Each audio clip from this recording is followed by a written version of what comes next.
Hello. Welcome to Real Talk, Real Solutions. My name is Dr. Anana Pfeiffer Darrell Home.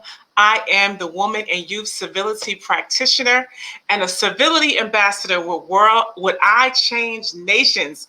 And I'm super excited to have this opportunity to come and share with you. Every week, we have an episode and we talk about solutions, but of real conversations, typically with women in dialogue. And this month, our theme has been Motherhood Matters.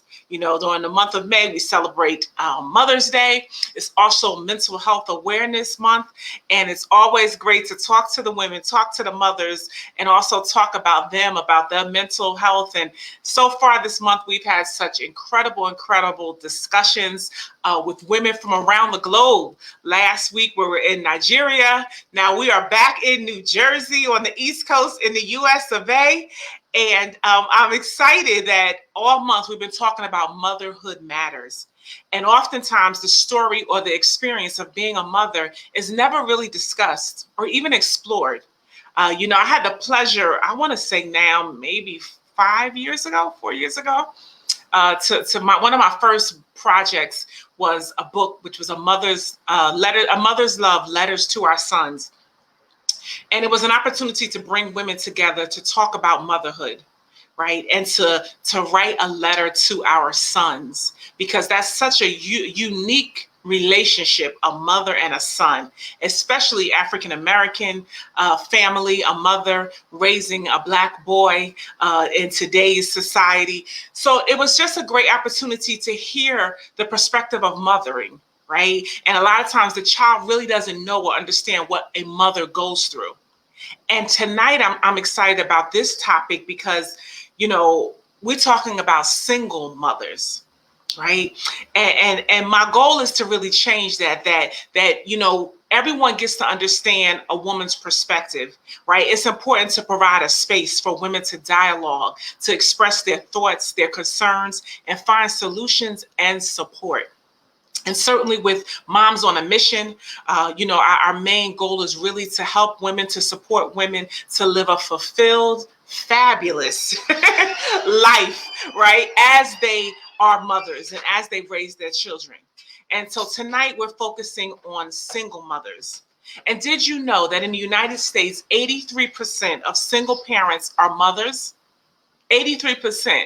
And among that percentage of single mothers, 45% of the single mothers are currently divorced or separated.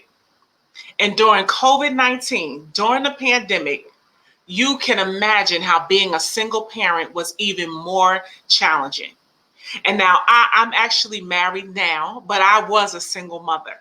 And I understand the challenges, the hardships, the struggles, and even the successes, and the what can I say, the courage and the confidence it takes to be a mom, right? Raising a son. And so I can't even imagine being a single mother during the pandemic and the challenges that we face, the pandemic pressures, right? That we women face, right? Parents, but then imagine being the only parent in the house. Imagine being the only provider. So understanding that single moms are hit even harder.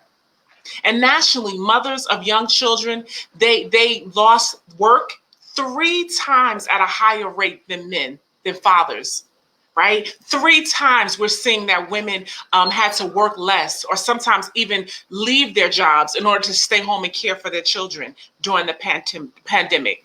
And typically we know that women suffer, and more importantly, they suffer in silence.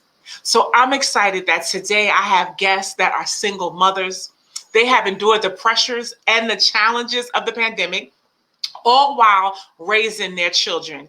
And I'm excited for them to share their story, share their challenges, their triumphs, and what I know is their successes. Because we all know the pandemic was tough. It was tough. But I know that these 2 women that I know personally, they were able to conquer. They were able to be consistent and successfully raise their children. So I want them to share. I'm going to bring them up. I have 2 women here here today, 2 guests, and I'm going to first bring up to the stage. Let's see where she. Good evening. Good evening. I'm going to first bring up Miss Danielle Moore. Hi. How are you? I'm fine. Oh, wait. I got a kid knocking on my door. Wait. Oh, see, this is it. This is real life. This is real motherhood, guys, right? This is live and uncut. This is what it is. All right. I'm sorry. How's it going? Right. There you go. All right. Well, welcome, Danielle. Real talk, real solutions. Moms on a mission.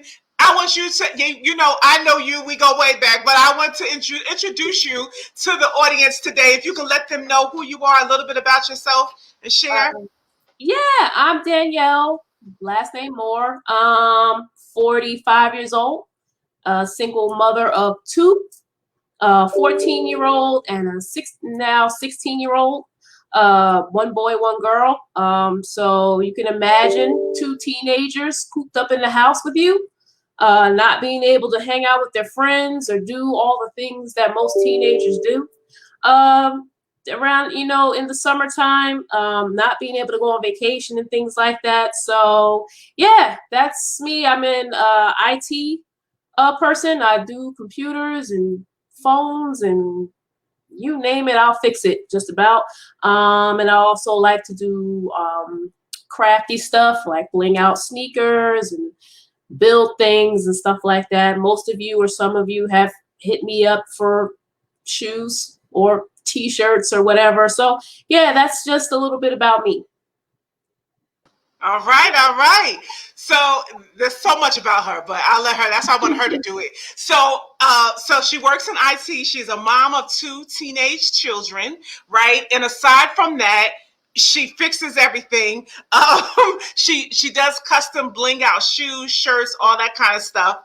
And so I'm excited that you are here tonight. All right. So stay there, Danielle. Hey, you see, is it Aja, Coach Heidi? Thank you for joining us today. So one thing I forgot to say that, we've been focusing on motherhood. And so as you come in, we've been giving gifts to all the mothers that we do a raffle every show. So I want you to please join the conversation, put in the comments, motherhood matters. Make sure as you come into the room, you are engaging, say hello. Thank you.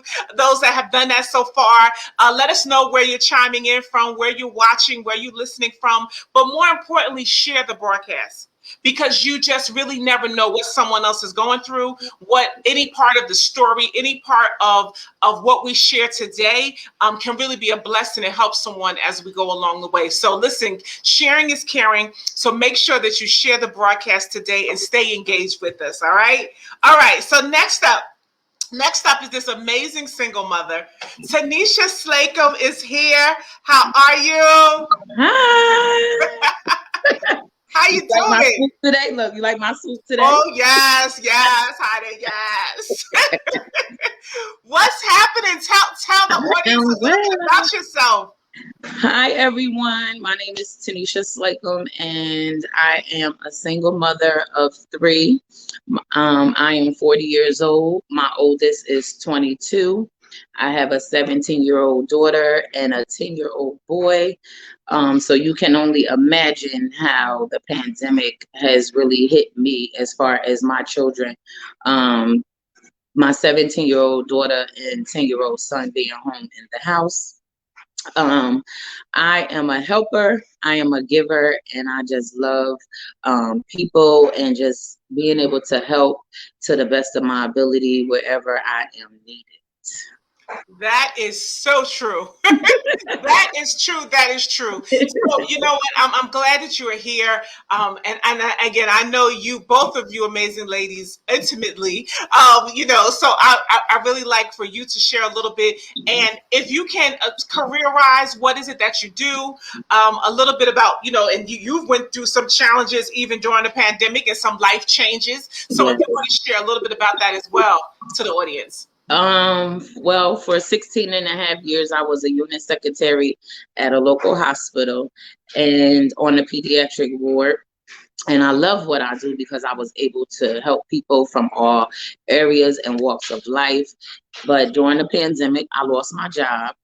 And it was a blessing as well as a non-blessing. But overall, it has been an amazing journey thus far, because you feel like, wow, what you gonna do, how you gonna do it, but God has truly kept me and my family thus far, where we haven't had to want for anything, we are not hurting, and we're still able to maintain and live our life as if I was working a full-time job. But wow,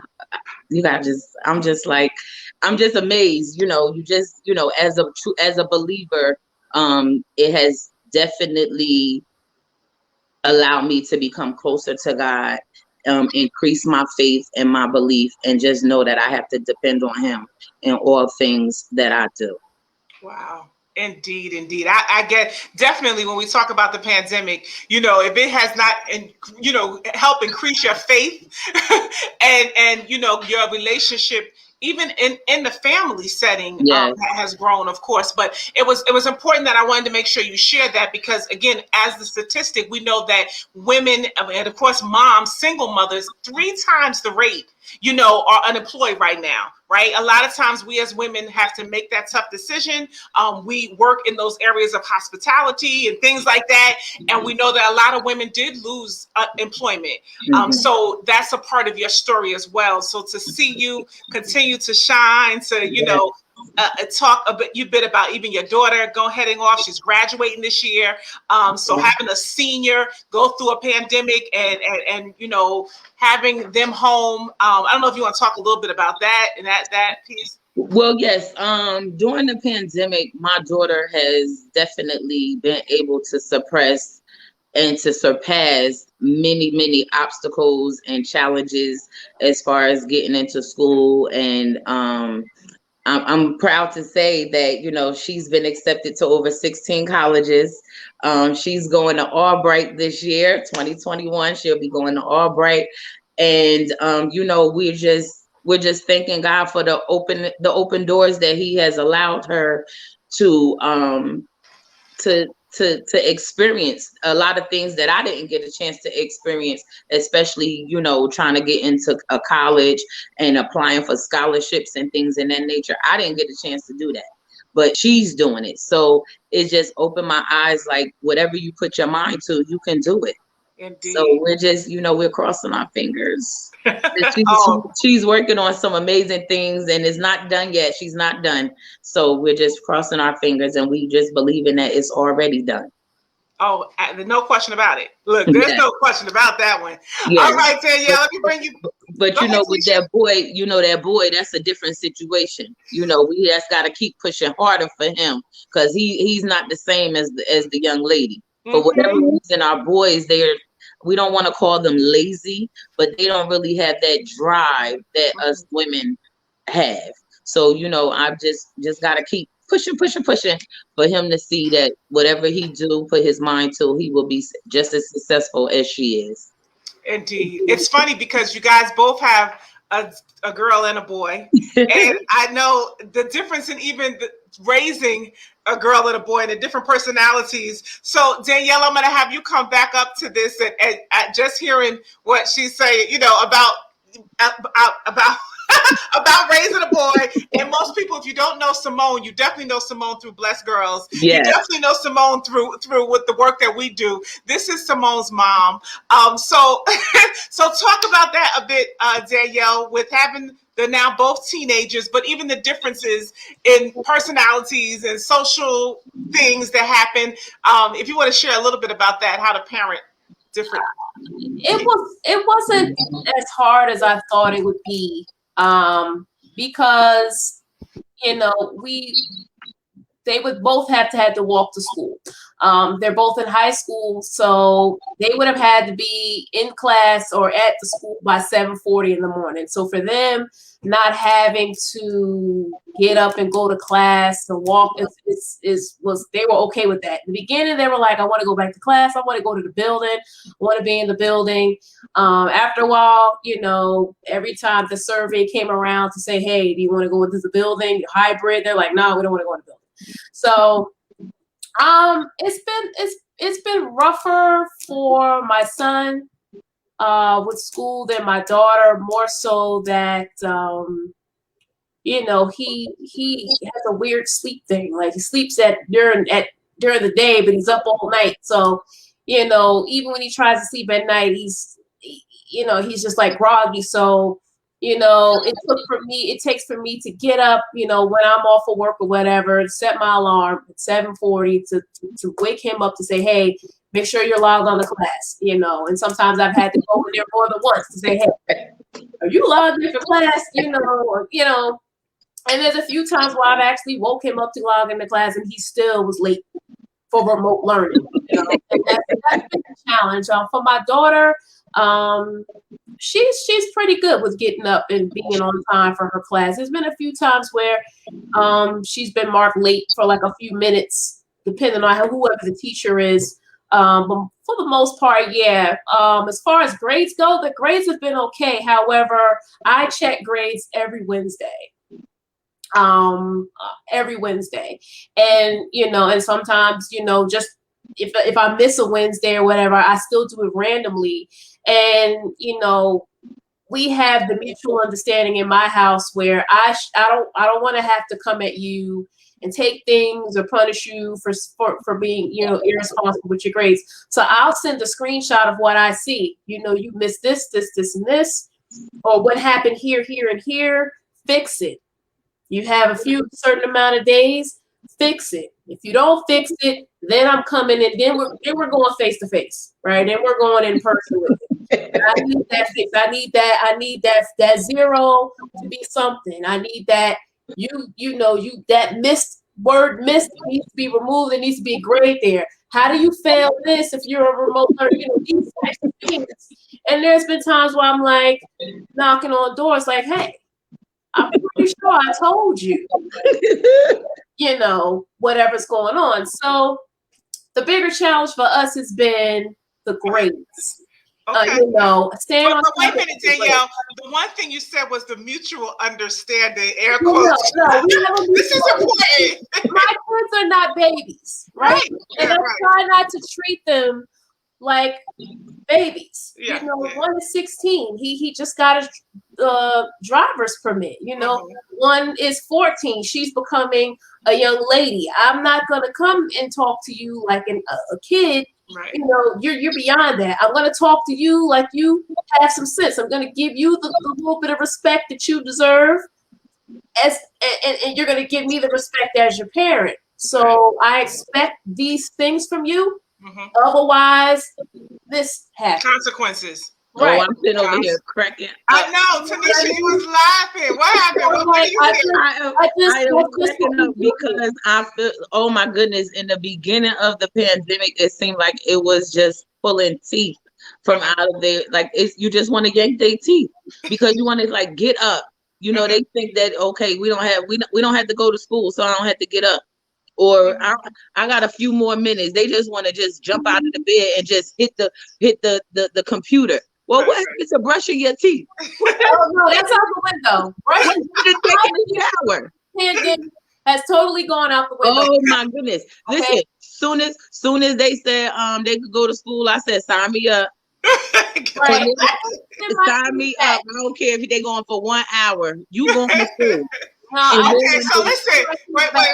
Because we could go in. All right. So one of the biggest challenges, right, was accountability and responsibility for schoolwork and attendance and tardiness and things like that. I'm hearing that. Okay.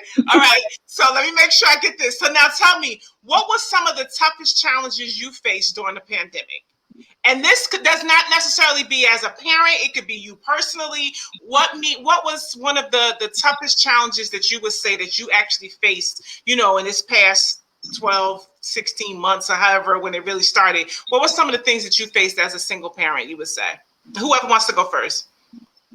Well, me, I work 2 full-time jobs.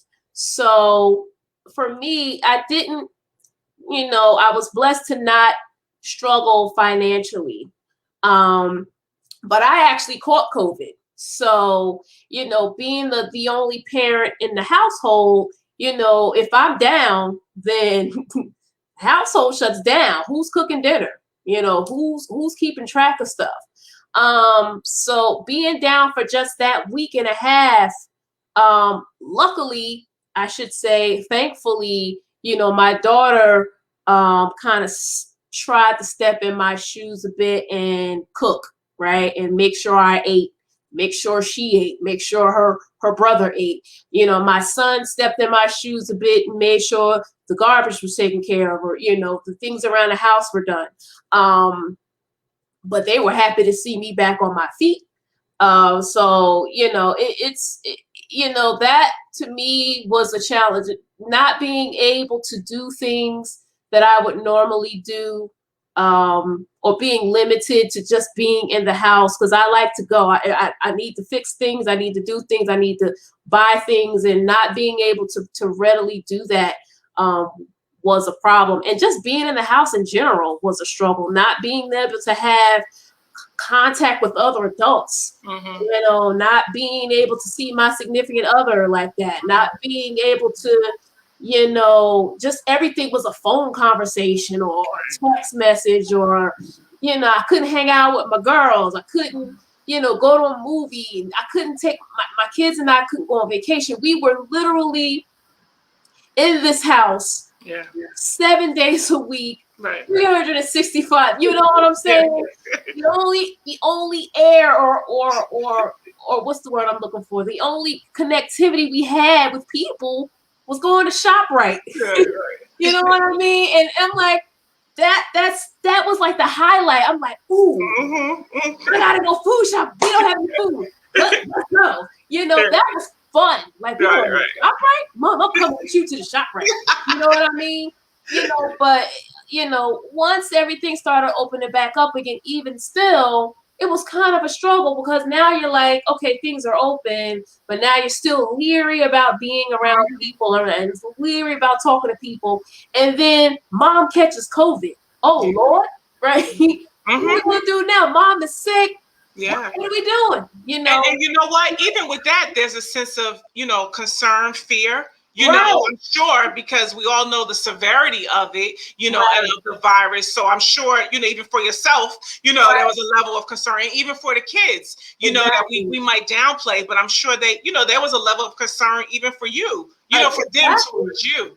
Right. So I had to make sure that they saw me moving around, even if it was just getting up to the bathroom or going to take a shower or talking. As long as they saw me functioning in some shape, form, or fashion, you know, they were okay. In the beginning, before I even knew I had COVID, when the fatigue and the body aches like were just starting to hit me, you know, my son is used to me moving around the house and doing things, and for me to just be laying in the bed like all day, every day in the dark, just laying in the bed, he's like, Mom, what's the matter with you? Are you okay? And I'm like, I don't feel right. Something's not right. And he was like, you work too much. You need to start getting some rest. And I'm thinking, that's what it is, right? I work too much, you know, because I go from, you know, the day job for 3 straight days, and then I'm going night to day over the weekend, and I'm back, you know, that whole thing. So I'm nonstop 7 days a week, you know, working. And he's like, you work too much. You need to sit down. You need to relax. Look at you. You know, you're falling apart, you know. And my daughter's like, Mom, are you okay? Like, you know, because now I'm not joking with her. I'm not making I'm not doing things. And she's like, what's the matter? You okay?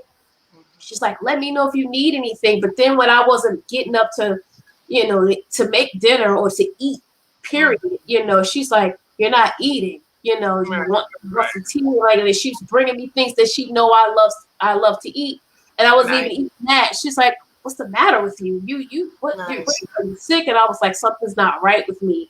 And once I got the diagnosis, then it was like, okay, all right, Mom's got COVID. Like, okay, that's not good, right? That's a problem. And, you know, thank God for my support cast. Thank God for, you know, my girlfriends who came through, and thank God for my mom, who is 71 and really shouldn't even be near anybody with illness. coming through. You know, thank God that my kids, you know, were able to function, you know, on their own while I was down for that week. Thank God for, you know, people checking on me and say, hey, what do you need? Hey, what's going on? Yeah. You know, and I can say that was one of the big things, even out of the pandemic, you know, that community where, you know what, we needed to learn to check on one another and, you know, be there for one another. You need some orange juice, you know, you need milk. I could definitely say that togetherness and that community was certainly a big part of a lesson, you know, that we can't go back to that, like living in a silo and, you know, everybody doing their own thing, but really, you know, staying connected and checking on one another was definitely a lesson learned. All right, Tanisha, go, anything else? All right, come back up here, Tanisha. Let me bring you up. Tell us what was some of your biggest challenges and lessons, if you will, during the pandemic. What was some of your biggest challenges that you faced? Being accountable, I believe, was my biggest lesson that I learned, is learning how to be accountable. I learned that you definitely need to have an accountability partner in all that you do. You need to have that one person or the two people that is going to be like, okay, you didn't do this, you need to do that. That was the biggest thing that I've learned through the pandemic. And I'm still learning. I'm not all the way there, but I'm grateful for what I have learned in the transition that it has, and by me applying it strongly to my life thus far, I love the changes that I've made through the accountability. And when you say accountability, I got to go a little deeper. To what? To who? What does that mean? And what changes have you made? Like, you know, what are you saying? Well, you know, we all can gear off to with different things that we want to do, and you know, we'll say we'll get back to it later instead of doing it right then and there, because most of the times it's a right then and there issue or situation that you need to handle. And stop putting things off. Just go ahead and do it. And thank you to you, Alana, you know, because you have had a major part with the accountability, especially, you know, with transition and trying to become to live a healthier life. And with doing that, I was able and still maintaining to, you know, to eat right and to exercise, because nobody like to exercise, right? But we doing it, I'm doing it. So, you know, due to accountability and knowing that, okay, somebody's watching, I better go ahead and get out there, even when you don't feel like doing it, but you know, you still get up and go. That's accountability. Good so stuff. I'm learning that is very much so. Yeah, no, that's good. That's good. I like that. So you would say even out of the pandemic, you began to live a healthier lifestyle. Yes, you know, I started with Total Life Changes, which is a health and wellness company, which is something that I definitely didn't know anything about. You know, the benefits of detoxing, that has now become part of my lifestyle since the pandemic, and it's working for me, and I'm loving it. You know, so it is. Yeah. Good stuff.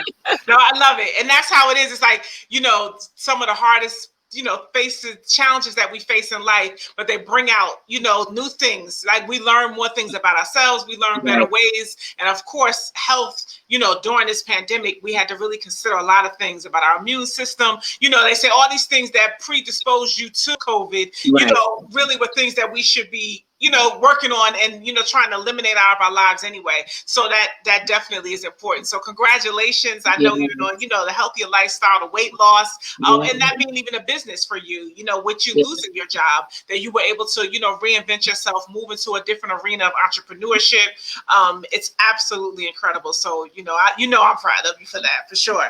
So since you're here, Tanisha, I want to just ask you, and I think you talked about a little bit as far as the lessons, but is there any advice from moms that may still be facing some of the difficulties, like you're saying, you know, maybe losing a job or not making the same amount of income, now having a child, having to you know, heading off to college? Any advice that you would give any moms that are watching or may watch or listen to the podcast? Any advice that you'll give them?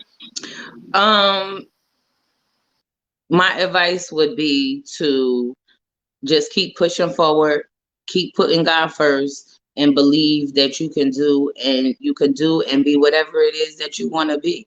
You know, God is real, and he's definitely there with us as long as we give it to him. Good stuff. Indeed, indeed. I appreciate that. All right, Danielle, you have any advice for the moms that are watching, listening?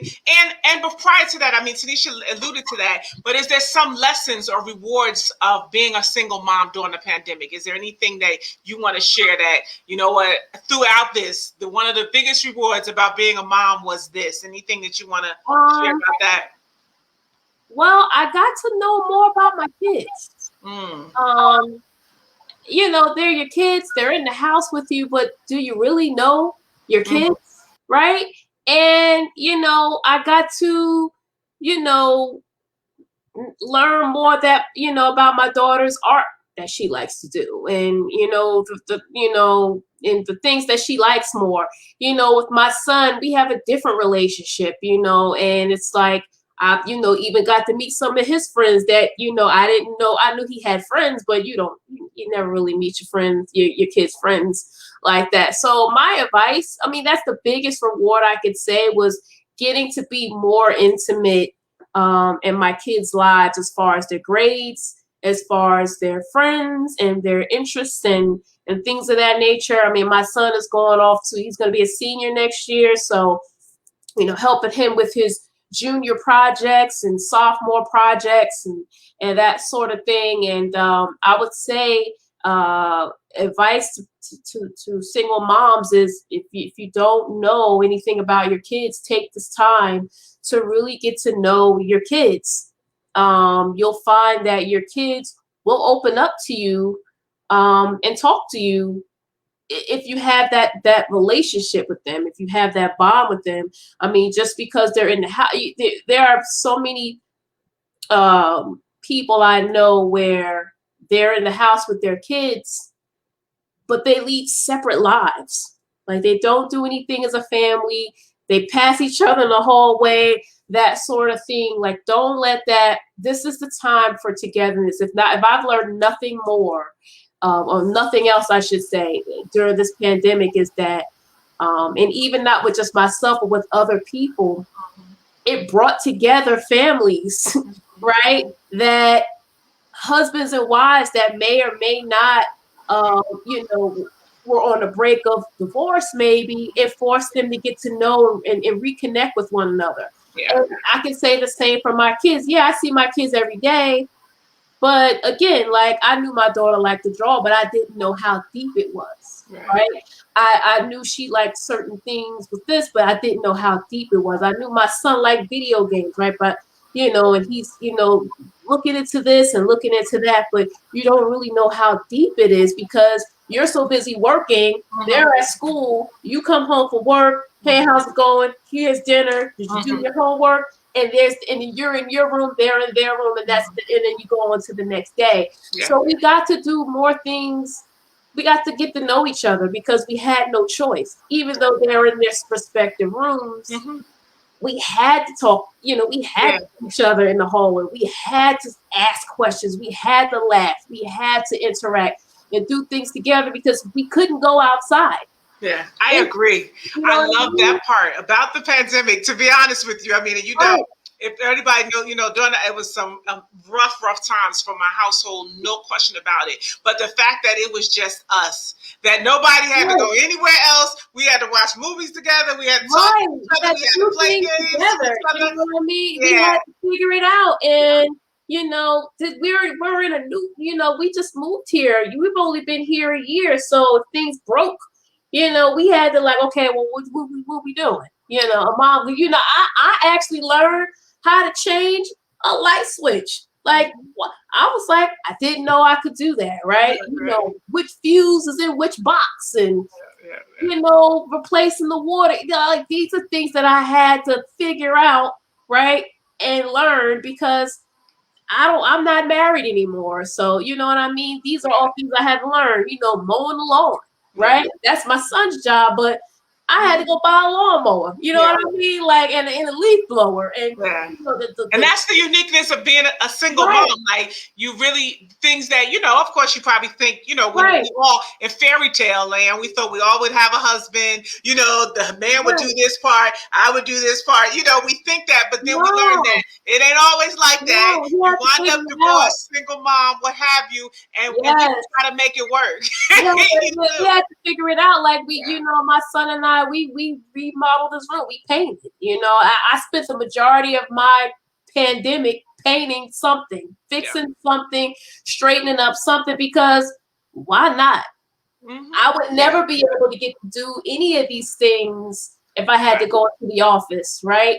And, or you know, I get up and come downstairs into my office, and I'm okay with that. They get to see me every day. I get to help them with homework. I get to be here. If somebody gets sick, or I get to be here in the middle of the day, say, hey, Mom, I'm taking this test in 5 minutes. Can you show me how to, you know, whatever math I don't understand. I don't, you know, these sort of things. I get to keep up with grades. I get to see, you know, all those things. So, like I said, if you are home with your family, take advantage of the time with your family, be it single moms or married moms. Take that time to get to reintroduce yourselves. Yeah, because you know what, like you said, life, when the world was moving, it was so much movement, you know, and you didn't really make the time for it. Now this was a great opportunity, and let's not go back.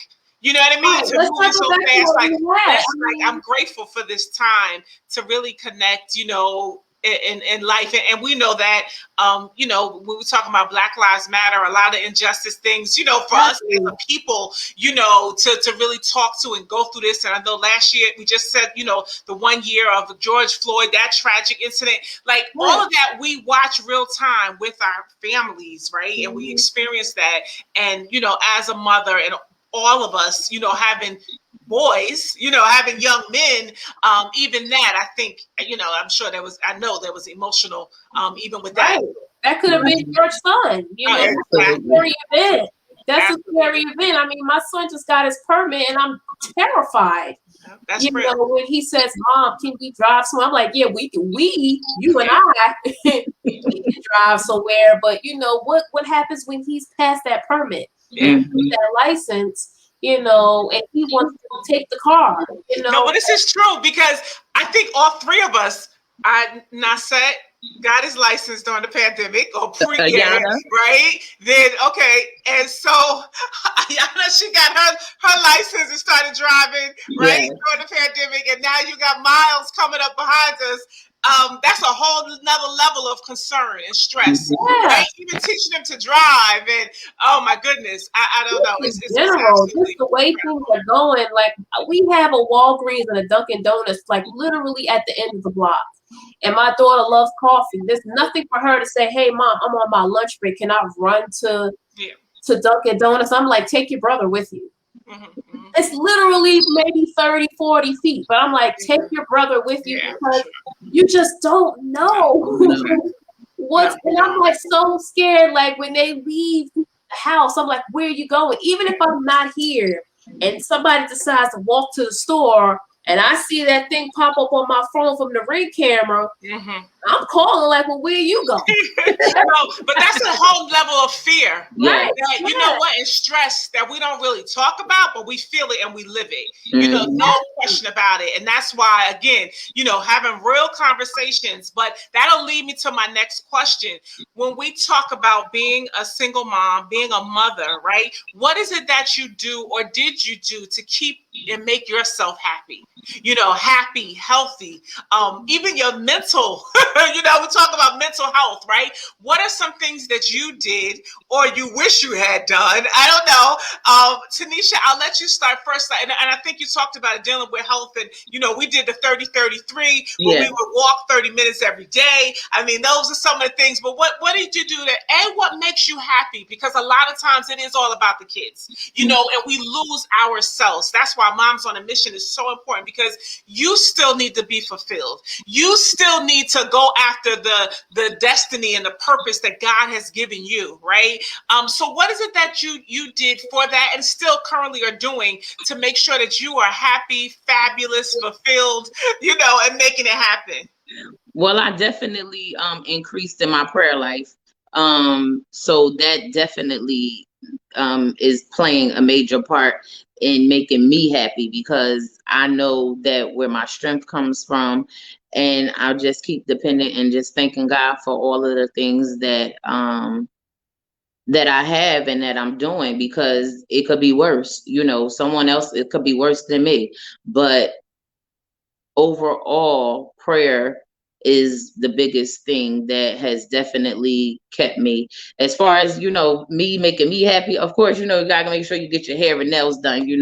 That's my time. That's me. That's what makes me happy. And just seeing my kids happy and that they know that, I'm there for them, and that I'm trying my best each and every day to help them reach their goals and their purpose in life. Powerful. So the me time is important. So getting your nails done, Absolutely. getting your hair done, staying cute, feeling good about yourself is important.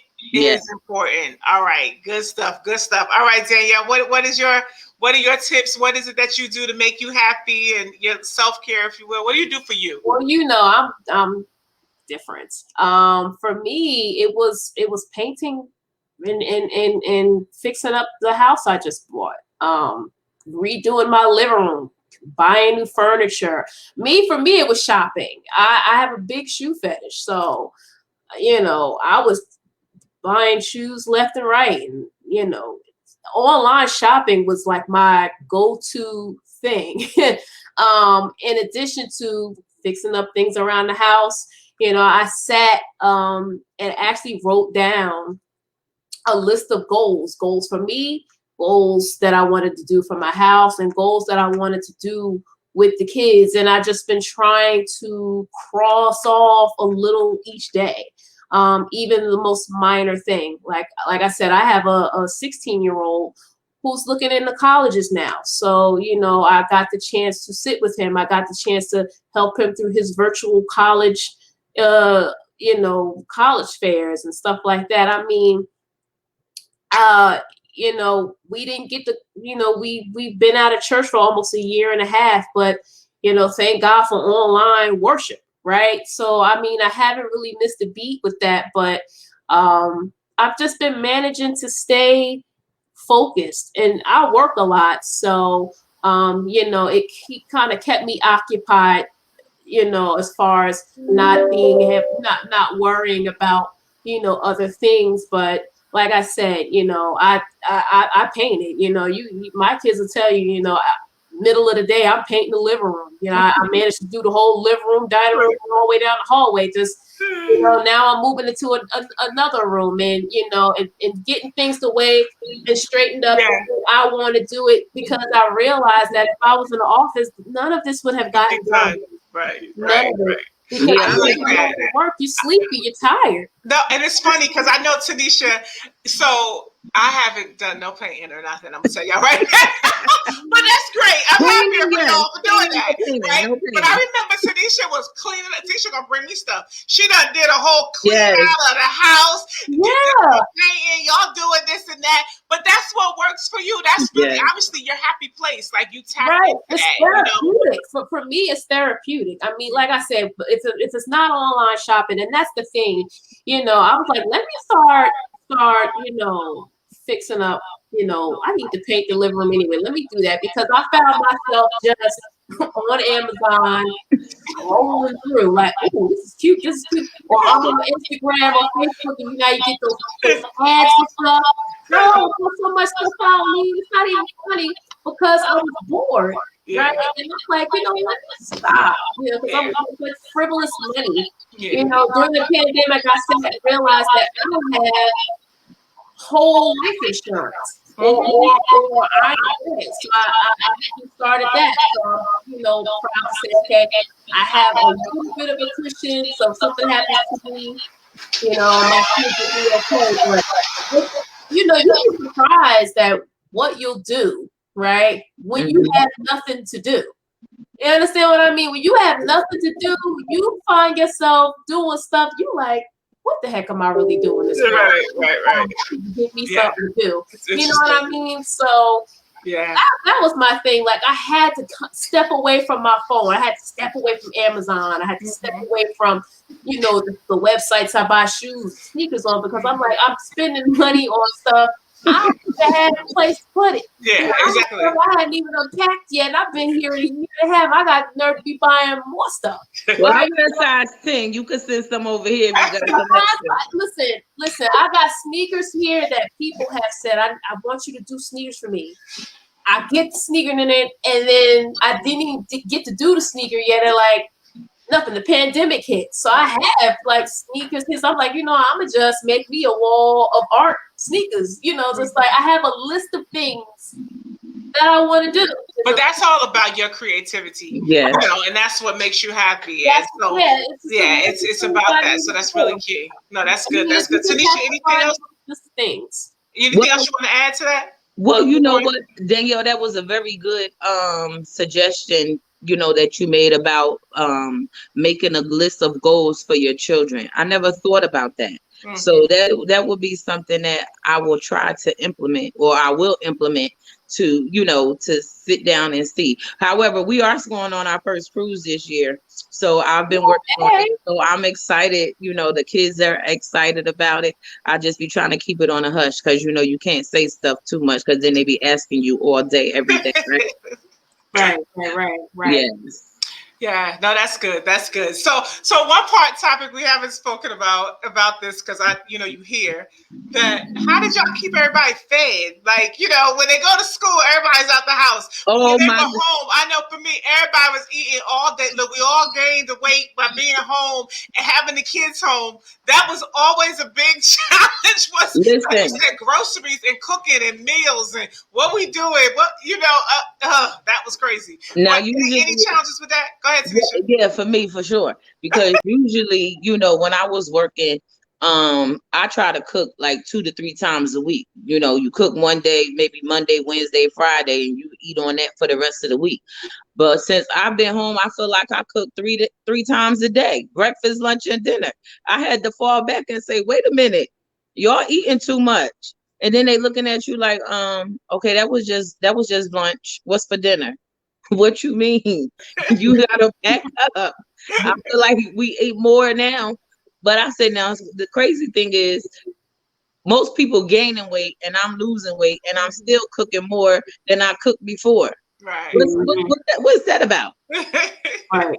Well, the thing is, both of you, again, with the entrepreneurship, Danielle with the shoes and the t-shirts and the tutus and stuff. And then you started doing the lemon pepper wings, right? Yeah. So I was like, okay, look at you just coming up with some stuff, right? Just trying to figure out different things, that you could possibly do. And it's amazing because who would have thought it was just like a one night thing and it's blowing up. So I'm definitely grateful for it, what you going to do.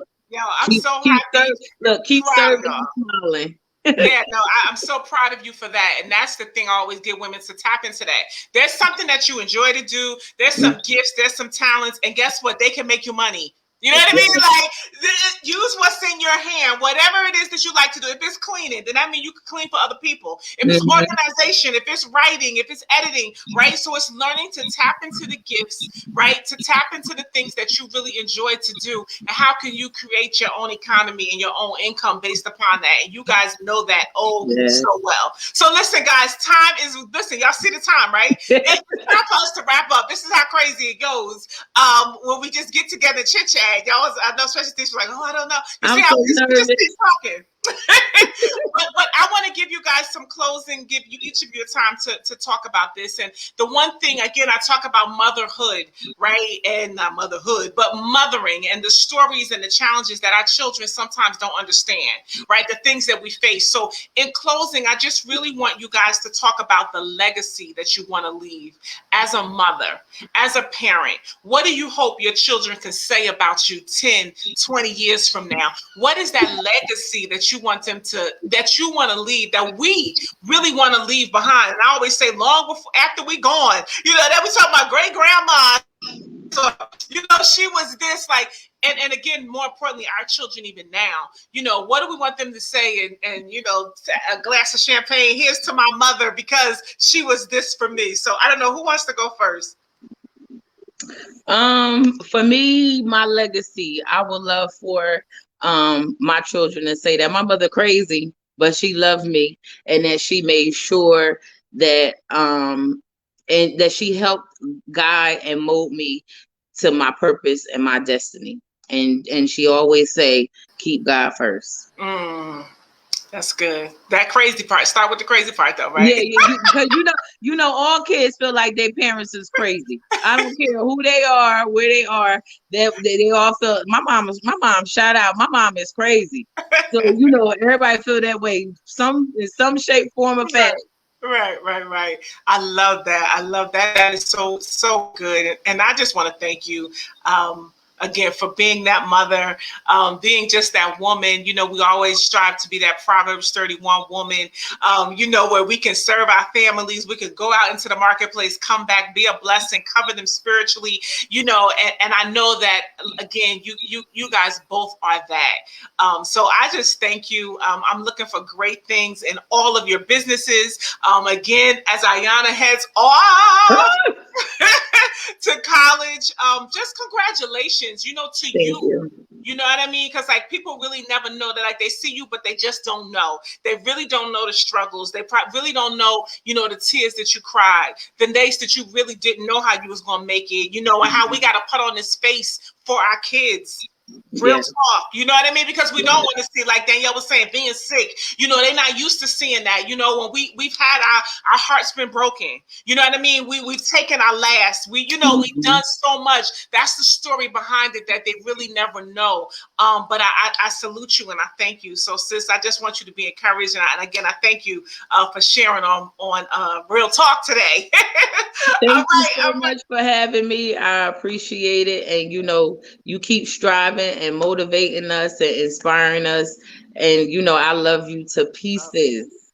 Love you. Keep up the good work. All right, Danielle, come on, talk to us. What's that legacy looking like? Tell us about that.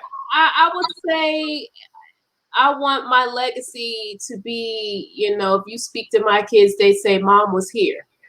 Mom was always there. Whenever I needed her, she was there. Whenever I turned around, she was there.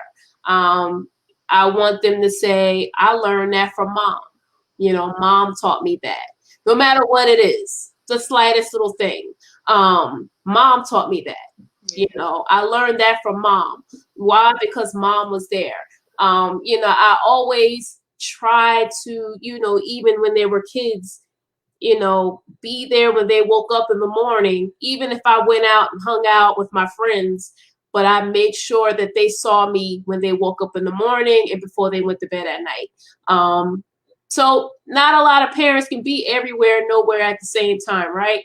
But you do your best and you make those moments. We don't always have a lot of money, so, you make those moments with them where, you don't need money. Things, the memories is what counts to kids, in my opinion, right? So my legacy would be, that mom was there. She worked hard. I learned that from mom. Those are the things that I would love to hear them, even if I'm well off and gone, to come out of their mouths is, I learned that from mom, or, mom learned that from grandma, or however that's going to go, be in whatever they do.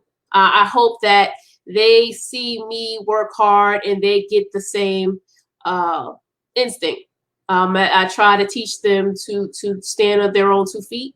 My son and my daughter, and girls mature more than boys, but you still try to teach them the same skill and hope that it sticks, right? So as a single mom, if you don't have a support cast, if you do have a support cast, try to teach your kids as much as possible, even the littlest thing, because you never know where it could take them. So that's what I would say for my legacy. Wow. I love that. Mom was there. I get it. There. Yeah, You all people know I'm Yeah. always there. I mean, I've been to karate tournaments, piano recitals, you know, Football. all kinds of stuff, kids shows, church plays. But Yeah. that's what matters, though. I think that's what really matters. It's not always, you know, the things that we have. We think we got to have the kids. They need to have this, the best of that. But the presence, the consistent presence, you know, and we know that again, you know, of course, us. And when the fathers aren't there, the one thing that they can know is my mom was there. My mom gonna pick me up. She gonna show up for me. You know, it's so important that we continue to show up for them. Unfortunately, when fathers don't, and of course there are fathers that do, and there are times that they do. But right now, I'm talking to y'all, and we know the numbers when it comes to, especially, you know, in our community, that we are those. So being there and consistent, and you guys definitely do that. Yes, my kids would be like, "Yep, she right there, the loud one." You know, if I'm not home by 6 o'clock, you know, or 6:15. I'm getting a phone call. Mom, where are you? Of course. You know, how come you're at work? You at school? Can you bring something back? You know what I mean? It's because, like you said, it's a consistency thing. You know, they expect mom to be there. Yes. They don't really expect dad. Even if dad's in the household, they don't expect dad to be there. But mom better be in the building when she's supposed to be in the building. You understand what I'm saying? And I kind of like that about, you know, I agree. About my kid. I kind of like the fact that I'm needed. You know, for my kids. I would rather my kids need me than feel like they don't and go off and do something not smart. Right. So I don't mind the fact that my kids are homebodies. You know, I like the fact that my son is okay with saying, "Hey, mom, can I invite my friend over and they can just hang out and watch movies or whatever it is they do." Right? You know what I'm saying? You know, some kids are embarrassed by their parents. They don't have friends come anywhere near that household. You know, or that don't mean they might not be embarrassed by us sometimes, but at least they do have them come around. At least they're okay with, you know, like my daughter's 14, and you know she's developing everywhere, right? And she has friends that are, you know, 14 or whatever, and you know I've heard her on the phone with her friends, and one of her friends, you know, be cursing up a storm, right? I'm like, hey, who you talking to, right? And then she'll mute herself, be like, "Oh, that's so and so," and then I'll be like, "Take me off mute." Take that off mute, and I'll say something, you know, that, "Oh, hi, Simone's mom." Like, who you talking to like that? You please stop. You know better than that. You know what I'm saying? But, you know, I've heard her friends say, "We love your mom so much. You know, your mom is so cool." Definitely. You know, your mom. One of her friends was like, "Your mom is such a diva." You know, because I'll talk to them. I don't care if you on the phone with your friends. If I have something to say to you, you got that right there. Everybody know. Right on in there and say I'm not censoring myself for you. I have a bonnet on, you know, a bathrobe. I don't care. It's my house, right? Exactly. So, you know, Simone's like, "Oh my God, mom." You know, there's times where, you know, I know Simone doesn't like certain songs, so I'll take the music, right, and I'll stand right at her door with the door while she got the door closed and blast the song, you know, while she in there with her friends. Like, I do things purposely to embarrass them, right? But they know that I'm not being hurtful. They know no, it's all in love. It's all love, right? So I make sure I keep that relationship with them open, so they don't feel like that they can't come to me or talk to me about certain things. And that, I think that's a big thing with single moms. We kind of lose, you know, once they get to be a certain age, you feel like it's my time now, right? I keep grown, it's my time. When really, whether they're 16 or 66, they're still your kids, right? And at some point, maybe they don't need to be parented anymore, but I'm 45 years old and I still need to be parented by my mom. I still gotta call my mom and be like, "Hey, so let me ask you something," you know. For sure. I still say, "You know what, you probably shouldn't," you know what I mean? You still need your mother or whomever it is that raised your grandmother, mother. Right. That mothering. It's mothering. It's not, and that's the true thing. It may not always be your blood mother. It could be someone that is like a mother to you, a godmother spiritually, you know, because we understand that too, that some people really didn't have that with their, you know, their actual maternal mother, if you will, but it's definitely important. But all right, guys, we got to go because you see how the time goes, right? So listen, I want to just again thank you all from the bottom of my heart. I thank you for being some super moms. I really mean that. Some super bad moms on a mission. Continue to go forward in your purpose. Continue to be fabulous. And just a tip even for everyone that's watching when we talk about self-care. And I know Danielle alluded to it a little bit about the difference in self-care. You know, that there's 7 types of rest that you need. It could be creative, right? It could be social, physical, mental, emotional, spiritual, and sensory. So there's a lot of different ways that we all can deal with self-care. And I thought that was just a key way to think about it. It said creative. Danielle talked about decorating your home, drawing, being in a garden, crafting, right? Just taking a walk in nature. That's a type of self-care. Social is building a support system, planning a potluck dinner, you know, a brunch with friends, hosting a book club. That's a type of self-care. Physical, sleeping. Number one thing, you need your rest, moms. You have got to get your rest. You got to take care of yourself. Let your cells restore themselves, right? Get that REM sleep. If you remember, that's a part of my background is sleep medicine, right? Get a massage. Oh my goodness, let somebody rub you down. Get some oil. That was what we did for my birthday, right? Take a run, take a walk, right? Physical, mental, journal. Coach Heidi talked about this last week. Journaling, a grateful journal, meditation, breathing. Anybody got the Breathe app on your phone, on your watch? Just taking 30 seconds to breathe, air in and air out, right? Turn off technology. This is just a tip for mental. We can't keep hearing the news. I know during the pandemic, during Black Lives Matter, I mean, it was so much, everything during 45's presidency. I mean, it was so much happening that we just got to turn it off sometime, right? So these are the things that we got to do. Emotional, be authentic, be who you are. You know, sometimes we don't show our real true feelings. We don't say what we really want to say. Right? And we always say with Blessed Girl, be bold, be you. Like, be that. Like, show up as you are, right? Don't put on a mask. Don't put on a facade and be something else, right? And learn to say no. No is an answer. I can say no, and I don't need no more explanation. Somebody text me, ask something. Nope. Look, are you going there? No. Right? And be honest, right? And keep those friendships. And the last 2, I got 2 more, is spiritual, right? Pray. Tanisha talked about that, learning the importance and the value in prayer. Even during the pandemic, I did a 40-day prayer journal, really learning that every day it's just conversations with God, but making that time, making it a priority. It was me and God. Like, I need you. I can't do this on my own, right? Meditate. Taking that time. Of course, now we can get back to going to church, going to a place of worship, expressing gratitude, just saying thank you. And last one is sensory. Dim the lights. Turn off the notifications. I don't want to know when somebody say you respond to a post and ding, ding, ding, and Instagram and ding, ding. I don't need to know all that. Let me turn off some of that, right? Drive in silence. When you get in the car, you ain't got to hear the radio, talk radio. How about I just be quiet with my thoughts, right? Set a timer on apps. Everything's shut down at this time. These are things I have to do. And lastly, get a hug.